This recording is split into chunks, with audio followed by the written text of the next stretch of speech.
আমি তাৰ কাৰণে লক্ষ্য ৰাখিব লাগিব আৰু এইখিনিকে ক'লো সকলোৰে বস্তুৰ গুৰুত্ব হৈ আছে শিক্ষাৰ লগত আচলতে আমাৰ শিক্ষাৰ কাৰণে আপোনালোকে চাব যিখিনি সমাজ hello' guys good morning welcome back to my YouTube channel ডাঙৰক নমস্কাৰ আৰু সৰুক হাই হেল্ল' তো আমি আজি ওলাইছোঁ যি CM ছাৰে আমাৰ মানে নিৰ্দেশ দিছে যে আৰক্ষীক যে বাল্য বিবাহ বন্ধ কৰিব লাগে আৰু ইতিমধ্যে বহুতখিনি কেছ মানে হৈ আছে থানাত আবদ্ধ হৈ আছে মানে এৰেষ্ট হৈ আছে তো আমি সেইটো বিৰুদ্ধে আজি মানে মানুহক আমাৰ গাঁৱত সজাগ কৰিবৰ কাৰণে আমি ওলাইছোঁ আমাৰ গাঁৱৰ মানুহৰ লগতে আমাক সহযোগ কৰিছে তো মই আজিৰ এইটো বিষয়ে কথা পাতিম বাল্য বিবাহ কাৰণ সেইটো বহুত বেয়া হৈছে আৰু মই CM ছাৰক মোৰ ফালৰ পৰা স্পেচিয়েলি ধন্যবাদ দিব বিচাৰোঁ কাৰণ এইটো এটা বহুত ভাল কাম কৰিছে বহুত ডাঙৰ কাম এটা কৰিছে কাৰণ এটা বিয়াত তিনিটা চাৰিটা মানুহৰ লাইফ বৰবাদ হৈ যায় মই নিজে দেখিছোঁ মোৰ লগৰ মাজতো হৈছে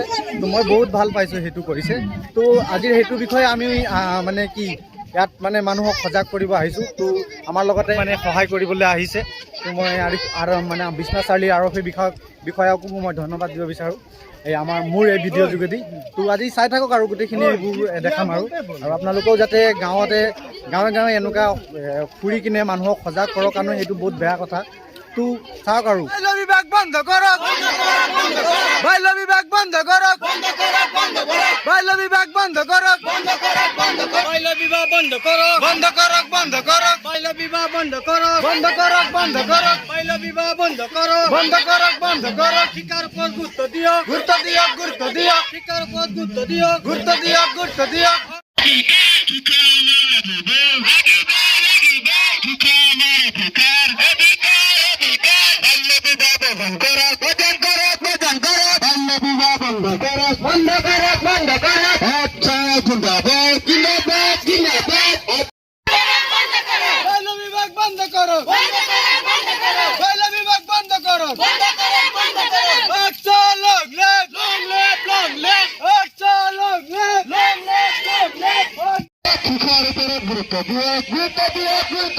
বাল্য বিবাহ বন্ধ করক বাল্য বিবাহ বন্ধ করক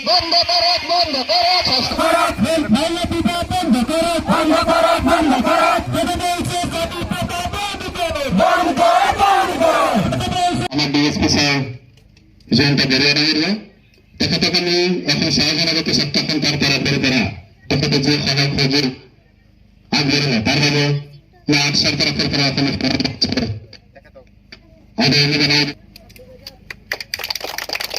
ধন্যবাদ অসম চাহ জনজাতি ছাত্ৰ সন্থা আৰু সাধাৰণ প্ৰাথমিক গোট অসম চাহ জনজাতি মহিলা সমিতি তাৰ সকলো বিষয়ববীয়া আৰু ইয়াত যোগদান কৰা প্ৰতিগৰাকী ব্যক্তি মহিলা সকলোকে মই প্ৰথমে অভিনন্দন জ্ঞাপন কৰিছোঁ এইটো অভিনন্দন এইটো কাৰণে জ্ঞাপন কৰিছোঁ যে আজি পৰ্যন্ত আমি যি এক একশ্যন লৈ আছিলোঁ জিলা প্ৰশাসন হওক এইটো আছিল টপ লেভেলৰ পৰা আজি খুব ভাল লাগিছে যে এই গোটেই বস্তু যিটো জাগৰূকতা যিটো জনজাগৰণ এইটো তলৰ পৰা ষ্টাৰ্ট হৈছে আৰু সেইটো নহ'লে আমাৰ কেতিয়াও প্ৰচেষ্টা সফল হ'ব নোৱাৰে গতিকে আপোনালোকে যিটো বাল্য বিবাহৰ যিটো তাৰ নিগেটিভ ইফেক্ট যিটো বেয়া প্ৰভাৱ এই বিষয়ে এতিয়া বুজি উঠিছে যিসকল আমাৰ ইয়াত ছোৱালী মহিলাসকল আছে তেওঁলোকে এইটো নিশ্চয় তাৰ যিটো বেয়া প্ৰভাৱ সেইটো অনুধাৱন কৰিব বিচাৰিছে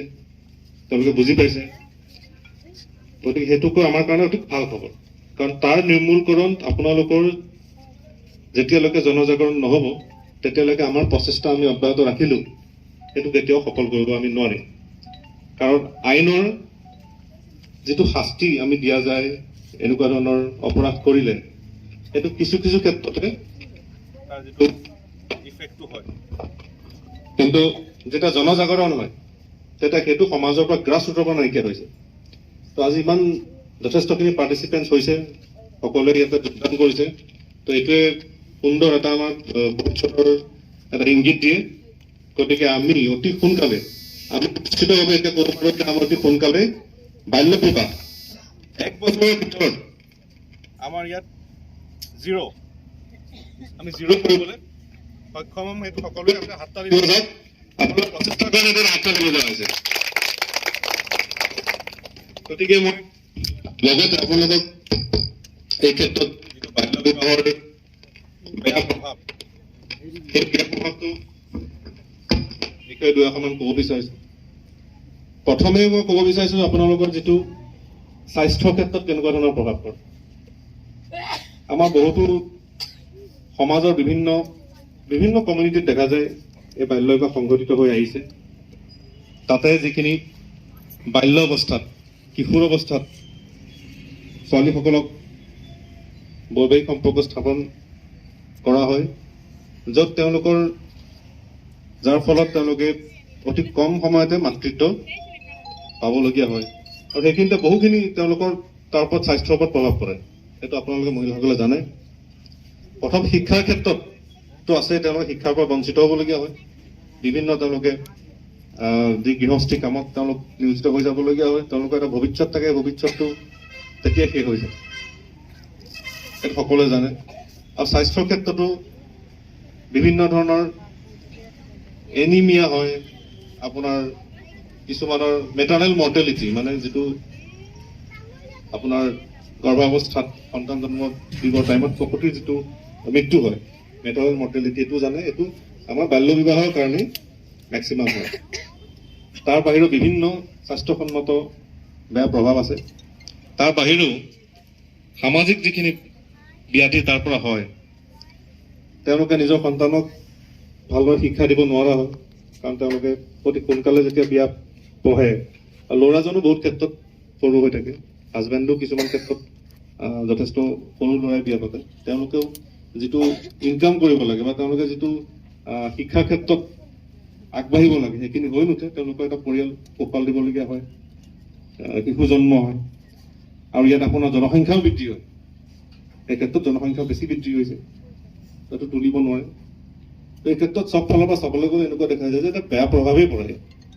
গতিকে এই বস্তুটো নিৰ্মূল কৰিব লাগিব, এইটো মানে নাই আপোনালোকে। গতিকে এতিয়া যিখিনি আমাৰ ইয়াৰ ওপৰত যিখিনি একশ্যন হৈ গ'ল, এইখিনি হৈ গ'ল, আমি ইয়াত ষ্ট্ৰিক্ট হ'বই লাগিব এই ক্ষেত্ৰত। আৰু মই জানো আচ্ছা এইটো আগৰ পৰা লাগি আছে, তেওঁলোকে নিজৰ যিমানখিনি নিজৰ কমিউনিটি আছে তেওঁলোকৰ মাজতো তাৰ এটা জাগৰণ সৃষ্টি কৰিবলৈ চেষ্টা কৰি আহিছে। তাৰ কাৰণে মই তেওঁলোকক ধন্যবাদ জ্ঞাপন কৰিছোঁ। কিন্তু এতিয়া এইটো বস্তু জনজাগৰণ গোটেই ৰাইজক লৈ কৰিব লাগিব। তেওঁলোকে এটা এক্সাম্পল ক্ৰিয়েট কৰিব লাগিব যে কেৱল আপোনালোকে নিজৰ কমিউনিটিতে নহয়, বাহিৰতো গৈ পেলাই আপোনালোকে এক্সাম্পল ক্ৰিয়েট কৰক।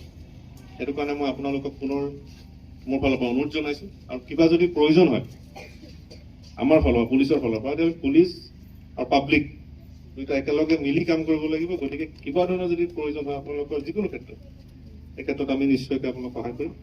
পুনৰবাৰ মই সকলোকে ধন্যবাদ জ্ঞাপন কৰিছোঁ। জয়, ঠিক আছে।